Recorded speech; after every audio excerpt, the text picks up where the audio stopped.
Retired ఉద్యోగుల బకాయిలు చెల్లింపుల్లో ప్రభుత్వ జాప్యంపై సరైన వైద్యం అందక ఎంతోమంది ప్రాణాలు కోల్పోతున్నారు. వారికి చెందాల్సిన బెనిఫిట్స్ ను వెంటనే చెల్లించాలని పలుమార్లు కోర్టు ఆదేశించినా పట్టించుకునేవారే కరువయ్యారు. తాజాగా ప్రభుత్వ నిర్లక్ష్యంతో మరొకరు ప్రాణాపాయ స్థితిలో కొట్టుమిట్టాడుతున్నారు.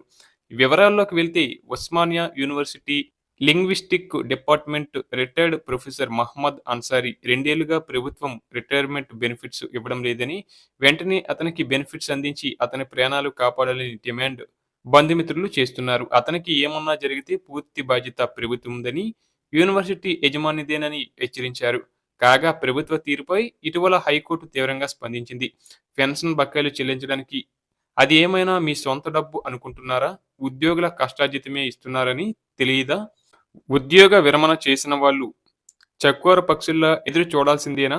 కండ్లు కాయలు కాసేలా నిరీక్షించి కన్ను మూయాల్సిందేనా?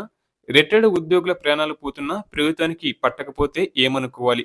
ఒకరు కాదు, ఇద్దరు కాదు, ఏకంగా 80 మందికి పైగా రిటైర్డ్ ఉద్యోగులు ప్రాణాలు వదిలేశారు. రిటైర్డ్ ఉద్యోగులకు బెనిఫిట్ చెల్లించాలని ఆదేశించినప్పటికీ ప్రభుత్వంలో కదలిక లేకపోతే ఎలా? 6-9 మాసాలు గడువు ఇచ్చినప్పటికీ ఫలితం లేకుండా పోయింది. నత్తనడకలా వ్యవహారం ఉంటుందంటే ఉపేక్షించే ప్రసక్తే లేదు అంటూ హైకోర్టు రాష్ట్ర ప్రభుత్వంపై నిప్పులు చెరిగింది. ఇదే చివరి అవకాశమని గుర్తుంచుకొని వ్యవహరించండి. ఏప్రిల్ 9 వరకు గడువు ఇస్తున్నాం.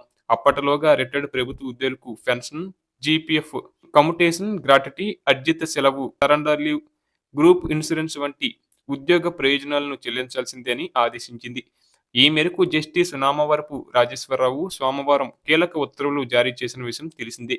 అలాగే తెలంగాణ రాష్ట్రంలో ప్రభుత్వ ఉద్యోగులకు మరోసారి నిరాశే మిగిలింది. రాష్ట్ర ప్రభుత్వ ఉద్యోగుల వేతన సవరణ కమిషన్ గడువును ప్రభుత్వం మళ్లీ పెంచింది. పీఆర్సీ గడువు సెప్టెంబర్ నెలాఖరు వరకు పొడిగించింది. ప్రస్తుత పీఆర్సీ కమిటీ గడువు మరో 5 రోజుల్లో అంటే మార్చి 31తో ముగియనుంది.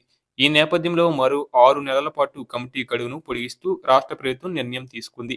కాగా తెలంగాణ రాష్ట్ర ప్రభుత్వ ఉద్యోగులు కొత్త పీఆర్సీ కోసం చాలా కాలంగా ఎదురు చూస్తున్నారు.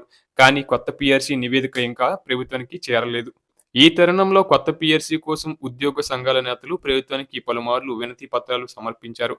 ప్రస్తుతం బడ్జెట్ సమావేశాల సందర్భంగా విపక్షాలు సైతం ఈ విషయంలో ప్రభుత్వాన్ని ప్రశ్నించారు. కాంగ్రెస్ అధికారంలోకి వచ్చిన 3 నెలల్లోగా కొత్త పీఆర్సీ ఇస్తామని ఎలక్షన్ మేనిఫెస్టోలో చెప్పారని, కానీ అధికారంలోకి వచ్చి 2.5 ఏండ్లు కావస్తున్నా పీఆర్సీ ఇవ్వలేదు.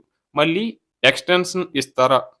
కనీసం ఇప్పుడైనా రిపోర్ట్ తీసుకొని ఉద్యోగులకు కొత్త పీఆర్సీ ఎప్పటిలోగా ఇస్తారో స్పష్టంగా చెప్పాలని 2 రోజుల క్రితం శాసనసభలో BRS deputy floor leader Harish Rao ప్రభుత్వాన్ని ప్రశ్నించారు. అయితే ప్రభుత్వం మాత్రం మరోసారి పీఆర్సీ కమిటీ పొడిగింపుకే మొగ్గు చూపింది.